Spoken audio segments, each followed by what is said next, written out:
मेरा 83 एज है, आपको तो 65 में खत्म कर देते तुम्हारे रिटायर होने के। हाँ। खड़गे साहब, ये SC/ST सब प्लान के तहत आदिवासियों को स्पेशल पैकेज देगी, पहला, और दूसरा आपने ये अभी कहा है कि वन उपज को MSP के दायरे में लाया जाएगा।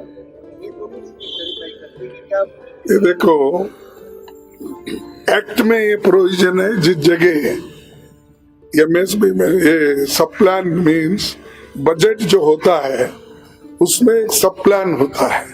वो सब प्लान क्या है, SC और ST के लिए जितना उनकी जनसंख्या है उसके अनुसार बजट रखा जाता है। फर्ज करो मेरा बजट 10 लाख करोड़ है, प्रोपोर्शनेटली SC का 15%, ST का 7% या 8%, वो बजट अलग रहेगा। उसमें इरिगेशन प्रोजेक्ट करने के लिए, उनके लिए बोरवेल डालने के लिए, एग्रीकल्चर लैंड खरीदने के लिए, छोटे मोटे बिजनेस करने के लिए, ये सब पैसा उसमें दिया जाएगा। इससे क्या होता है कि उनका पैसा उनके पास जाएगा, उनके वेलफेयर के लिए जाएगा। ये उसका मतलब है। ये 2 स्टेट में अब लागू किए हैं। जब हमारी सरकार हैदराबाद में थी, यानी मिल के थी, उसको भी किए। अब अलग हो गए तो भी वो जारी में है। अब तीसरा क्या, कर्नाटक में भी ऑलरेडी अब जो बजट बनते हैं हमारे, अब 6-7 साल से वो बजट में भी हम ये सब प्लान का रखें। दूसरी चीज आपने जो पूछी कि जैसा आप MSP का गारंटी है, वैसा ही वहाँ जो फॉरेस्ट आइटम्स है उसको भी हम नोटिफाई करेंगे। जैसा अब 23 आइटम पे हम गारंटी देते हैं, यानी MSP देते हैं, वैसा ही वहाँ पर जो लोगों की डिमांड है उन चीज़ों को हम नोटिफाई करके उसी आधार पर उनका जो मिनिमम सपोर्ट प्राइस है वो देंगे। एक करके एक पॉइंट। मेरा सवाल आपसे ये है कि अभी आपने कहा कि नौकरी की गारंटी, पक्की नौकरी की गारंटी आप देंगे, इसको लेके आपका क्या आंकड़ा है? आपकी जनता पार्टी ने भी कहा था कि वादे से आपका वादा कितना अलग है? ये अलग तो मैं आपको स्पष्ट किया भाई, 30 लाख वैकेंसीज पड़े हुए हैं, वो अर्धसैनिक में हो या अपने पुलिस में हो, रेलवे में हो, LIC में हो, ऐसे बहुत से सब आंकड़े अगर आप निकाल लेंगे तो 30 लाख वैकेंसीज है। अब उसको ये लोग भर्ती नहीं कर रहे हैं, इसीलिए भर्ती नहीं कर रहे। अगर वो भर्ती करेंगे तो उसमें 50% रिजर्वेशन जाएगा, और 50% रिजर्वेशन गया तो किसको जाएगा? SC ST बैकवर्ड को जाएगा। इसीलिए वो चाहते हैं कि ये नौकरियां, पक्की नौकरियां नहीं देना। इसीलिए वो क्या कर रहे हैं कि कॉन्ट्रैक्ट बेसिस पे लेना और अपने डेली बेसिस पे लेना, लेकर उनको नौकरी आज चढ़ा रहे। तो उसमें क्या होता है, कहीं उनको प्रोविडेंट फंड नहीं मिलता, ESI नहीं मिलता, कोई और जितना भी उनको अपने जो भी है क्या हॉस्पिटल फैसिलिटीज नहीं मिलते, ऐसे चीजें हैं, बारीक चीजें। तो उसको हम क्या कर रहे हैं कि जितने सरकारी वैकेंसीज है वो तो पहले भरो। 2 करोड़ का तो 2 करोड़ के हिसाब से अब तो 20 करोड़ देना था मोदी साहब, कहीं दिए क्या? अगर मैं बोलूं तो आप कोई छापते भी नहीं, क्योंकि वो झूठ बोल रहे बोले तो ये क्यों ऐसा खड़गे साहब बोलते।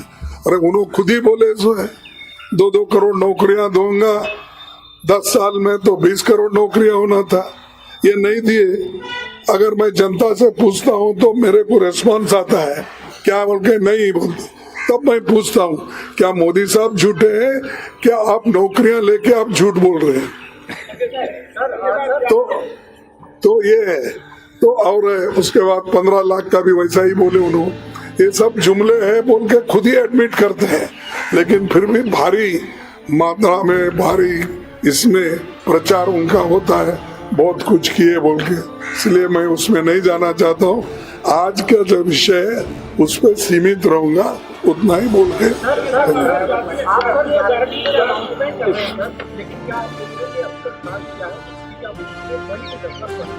साथ ही आप लोग आरोप लगाते रहे सरकार पर कि इन्होंने बातें की जो धोखा साबित हुआ, क्योंकि आपकी सरकार सबसे लागू करने को नहीं वो नहीं करेंगे हम हमेशा। अब आपको कहे थे हम नरेगा स्कीम लाएंगे, कोई हाथ खाली नहीं रहेगा, काम करते रहेगा, हमने किया। किसी की पेट खाली नहीं रहना, भूखे नहीं रहना। फूड सिक्योरिटी एक्ट को लाखों रुपए लगते हैं, वो फिर भी हमने किया। इनके जैसा ऐसा नहीं 5 kg बढ़ा के 80 करोड़ लोगों को मैंने फ्री अनाज दिया, ऐसा नहीं। हमारा जो है पक्का काम होता है, पहले से यही है। देश को बनाने में हमारा बहुत बड़ा हाथ है। ये एक ही नहीं, बड़े बड़े इंडस्ट्रीज हम बनाए, कभी क्रेडिट नहीं लिए। संदीप आदिवासी संकल्प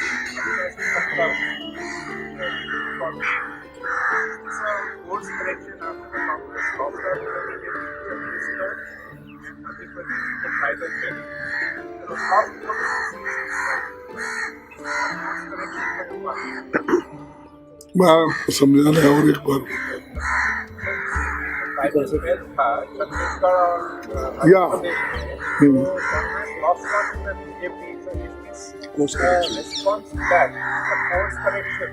वैसा नहीं। No, it is not like that. We really our intention is to remove the poverty. Our intention is to improve their economic status. Our main aim is to educate them, bring them in the mainstream. हम ऐसा नकली काम नहीं करना चाहते, हम असली काम करते हैं। इसीलिए तो इस देश में आजादी के बाद इतने लोग एजुकेटेड बने हैं, नहीं तो नहीं बनते थे।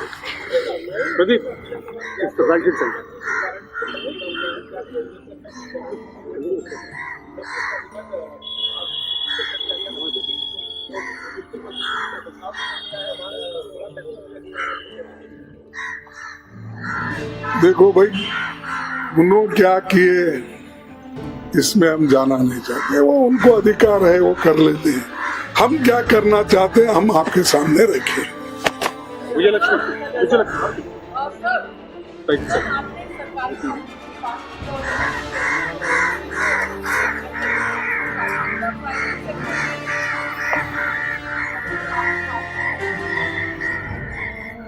तो हमका हमारा सोच तो है, जो प्राइवेट सेक्टर में इसको अप्रोप्रिएट पोजीशन, उनको पोजीशन मिलना चाहिए, इसके लिए हम जरूर कोशिश कर रहे हैं। इसीलिए तो अप्रेंटिसशिप हर महीना उनको 8,500 रुपए देकर ट्रेनिंग दे रहे हैं। तो ऑटोमेटिकली जब ट्रेंड स्किल्ड लोग अवेलेबल होते हैं, नेचुरली हम उस वक्त हर जगह इनको बिठाने की कोशिश करेंगे। Thank you. Okay, last one.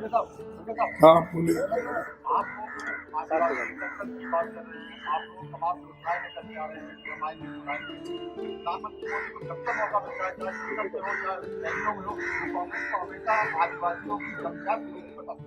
देखो, ये उन्होंने खुद विरोधी है और कौन से उसूलों पे विश्वास रखते आप बोलिए। उनकी आइडियोलॉजी कौन सी है बेसिक, आरएसएस और मोदी जी की, ये मुझे बताओ। ये चुप आंसू बहाने से नहीं होता, या किसी को किसी कुर्सी पे बिठाने से वो काम नहीं होता। उनके लिए लड़ना पड़ता है।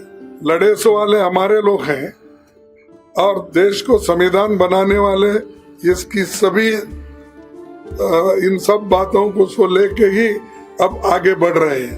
अब आप कुछ भी कहते हो, इनको मैंने राष्ट्रपति बनाया, उनको मैं प्रधानमंत्री बनाया, ये नहीं।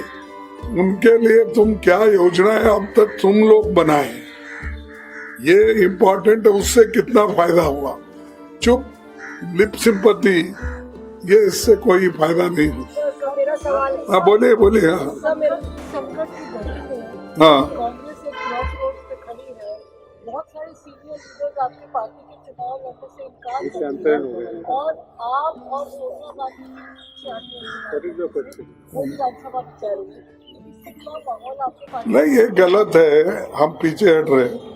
मेरा 83 एज है, आपको तो 65 में खत्म कर देते तुम्हारे रिटायर होने के।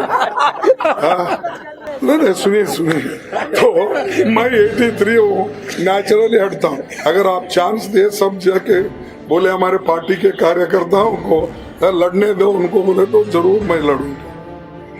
सर मेरा सवाल सर गारंटी नहीं, देखो कभी पीछे होते हैं, कभी आगे होते हैं, उसी सीट पे 10 लोग मांगने वालों का भी लिस्ट है हमारे पास।